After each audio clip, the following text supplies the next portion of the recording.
What's up mga master, no? So for today's video nga, hindi muna tayo magpo-promote ng ating item, no? So share ko muna yung issue na na-experience ko sa JNT.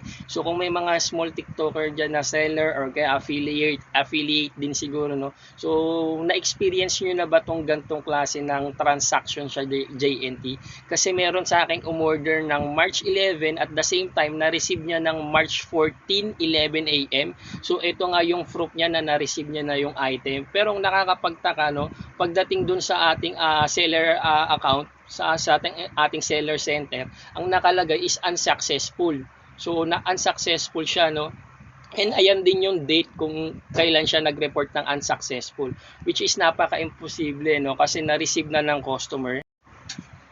At kinabukasan nga, no, so March 15, mga 9 AM siguro, ito yung proof, no. So March 15 nakalagay diyan, out for delivery na siya, which is napaka-imposible ulit dahil na-receive na nga ng ating customer. So by that time na pumunta nga pala ako sa JNT, so sabi ko, ni-raise ko yung concern ko at ang sabi nila, baka daw na double waybill ako, which is napaka-imposibleng mangyari dahil konti lang naman yung umorder sa atin at the same time, hindi naman tayo ganun kalakas kay TikTok at may mga proof din tayo na mga i-deliver natin sa kanila na wala talagang kapares yung waybill ni ma'am. So may mga picture din kasi tayo dyan.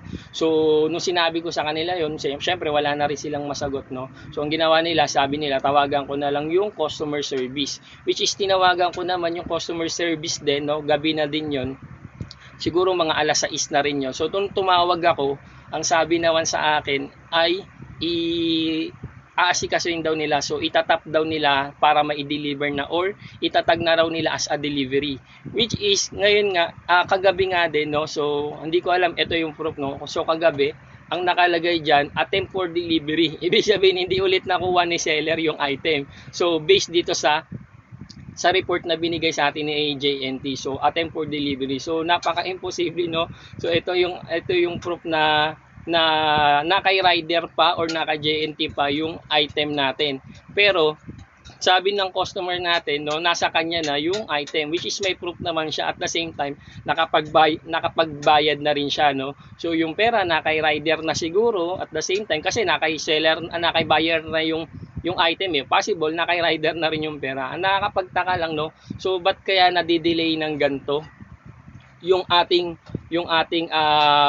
payment ng customer, no. So nakakapagtaka lang. So kasi bayad na rin siya ni customer. So hindi ko alam kung anong nangyayari doon sa part ng rider or ng JNT, pero napaka-hassle nito lalo na kung small seller or TikTok affiliate ka lang, no. So napaka-hassle nito kasi syempre mahirap magpaikot ng pera at the same time gusto rin sana mag-review ni madam kaso hindi siya makapag-review gawa ng hindi pa nga na-i-deliver sa kanya doon sa system, pero na-receive niya na. So nakakapagtaka lang, no. So kung kayo nga may na-experience na ganito, so sana ma-help nyo rin ako, no, makapag-comment kayo dyan sa baba at the same time sana makarating din to kay JNT Philippines ko kung yung gantong concern, kasi kung nangyari to sa akin, possible nangyayari din to sa iba. At kung may hocus pocus man, hindi natin alam, no. So kung merong mang hocus pocus, sana ma-action na ni JNT kasi hindi natin alam kung anong pwedeng mangyari dun sa item ko kapag kinancel niya or kaya ini-return niya sa akin yung item. Pag ni-return niya sa akin yung item, ano marireceive ko?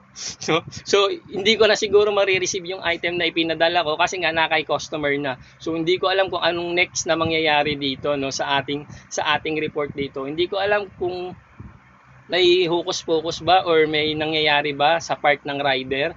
Hindi ko alam kung ginamit ba niya or what. So sana ma-help nyo ako, baka kasi system error lang din talaga ito, no. So hindi ko rin sure, baka system error nga lang din, pero syempre hindi rin natin maiwasan mag-isip na baka meron ngang focus na nangyayari na delaying tactics sa mga rider or sa mga JNT Express na sa JNT mismo. Hindi ko alam.